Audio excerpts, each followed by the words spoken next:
AI agents are everywhere, automating tasks and making decisions at machine speed. But agents make mistakes. Just one rogue agent can do big damage before you even notice. Rubrik Agent Cloud is the only platform that helps you monitor agents, set guardrails, and rewind mistakes, so you can unleash agents, not risk. Accelerate your AI transformation at Rubrik.com. That's RUBRIK.com. Happy holidays! Want to give your host a gift? Consider subscribing, rating, and reviewing the show this holiday season. It really helps the show grow. From all of us at Believe, have a Merry Christmas, everyone, and a happy holiday. Every team, every topic, everywhere. This is Believe. Not a lot of teams have a 150-point score, but the Nuggets that have three guys who've been able to pull off this season. I know one of them not playing tonight, but just that type of potent offense that you've got to deal with. How do you kind of attack that? Yeah, I think even more relevant too is, they're playing off each other, so it becomes really difficult if someone's on a 50-point track. Whatever you have to do to slow that player down, they're in a position they can counter. With specifically Jokic and Murray. It's even more difficult when they're in a two-man game. That's something that they go to very late throughout the course of the game, so it just makes it even more challenging.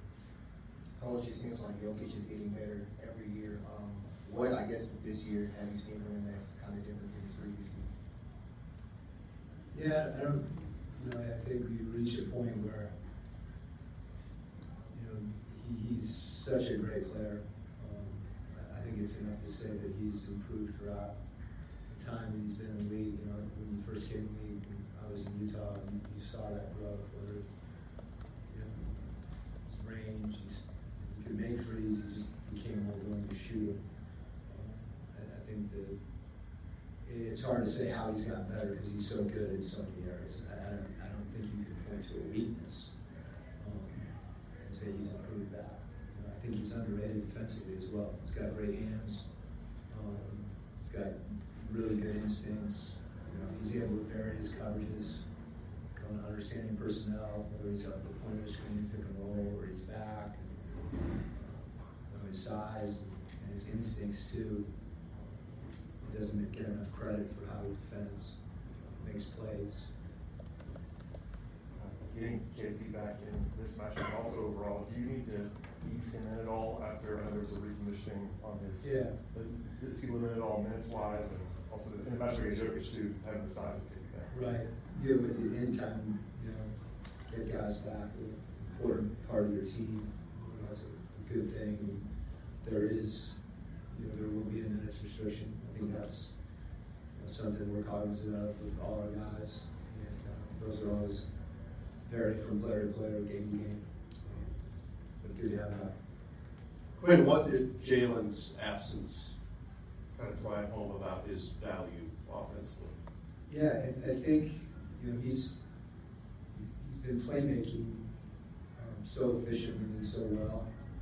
And I think anytime you lose a player that's been that impactful, other guys have to kind of pick up and fill in and try to find that productivity. So I think the thing, and this includes Jalen. I think that the thing that this group has done well is that they've all the details that become important for us to play together. Passing before you get too deep in the lane, running the spacing, and I think it showed us on some level how much we need those things. And Jalen, of course, I think that's what makes him a better player too. That makes him more effective. You have all our guys kind of playing to their strengths is I guess the best way to think about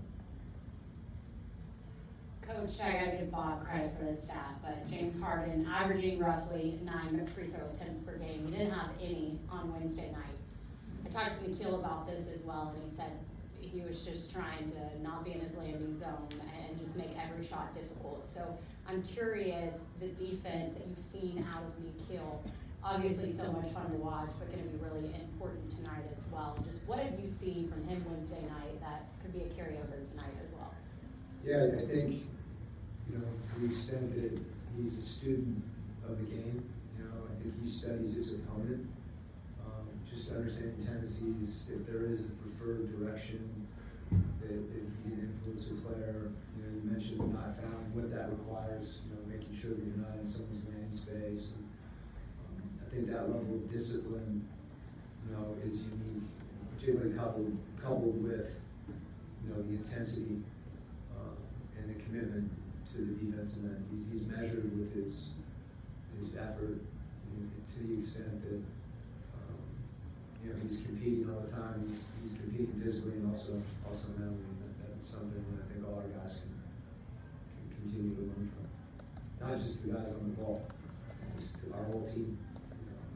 Those understanding personnel as much as we. Coach, with Dilbert being just so being physical inside, just talk about rebounding and how important that would be throughout the game to be aggressive. I'm sorry, I didn't hear the beginning of your question. Rebounding, he said rebounding. You talk about how Yeah. you should be aggressive on the boards tonight. Yeah, both the offensive glass and the defensive glass. I think the offensive glass is something, we have to be careful. We have a lot of guys that are driving to the rim, and it's very difficult to crash the offensive glass without putting yourself in a very difficult position to defend. But there are times, particularly on 3-point shots, where we need to crash and try to get extra possessions. That's been something that I've talked about. Us defensive rebounding and not getting them extra possessions, us taking care of the ball, and then us getting some of those. So that whole possession game, is incredibly important. And that's some of what I think we understand, and we just got to execute. On the defensive glass, we keep track of missed blockouts. We keep track of missed blockouts. We get a blockout, but it's not effective. And all those things are calculated and tallied. And, we just got to keep grinding at that. There's times when we don't, we're not 7'2", 6'11", 6'8" across the front line. And even when we are big, the question there is competing physically. If you're giving up height or you're giving up weight, like the kind of the image of we have to rebound, kind of like in a pack, and that's how we got to get it done together. And that means everybody's got a job to do, and you miss an assignment, the quarterback gets sacked. So we've all got to be solid and help each other. There's no mystery with that. And more teams are going to the offensive glass. It's actually something that I think we need to look at. When you have a guy that's flying down the lane full speed, weighs 240 pounds, the idea of turning your back and blocking him out in the traditional sense that you see, my son Tristan's team doing, we're teaching blockouts. I'm not sure that that's as possible as it once was. You have to find contact. And for a defensive player to turn your back and try to throw your back into somebody, that's hard. You have to almost protect yourself.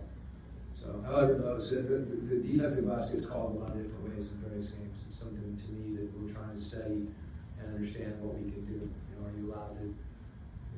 You can't face guard a guy like an offensive lineman, but what can you do? To be effective in those situations. So that again, obviously, you can tell we're studying it a lot and trying to figure out how to get better, and we'll just keep doing that. Coach, just to that point, do you then, address that with the guy individually, or do you do that more? Both. With film, with analytics, it's that important. Yeah. So any way that we can do it, we're going to do it. So, all right? Okay. Happy holidays! Want to give your host a gift? Consider subscribing, rating, and reviewing the show this holiday season. It really helps the show grow. From all of us at Believe, have a Merry Christmas, everyone, and a Happy Holiday. If you like the show, please take a moment to rate, review, and subscribe. It really does help the show to grow. Thank you for listening.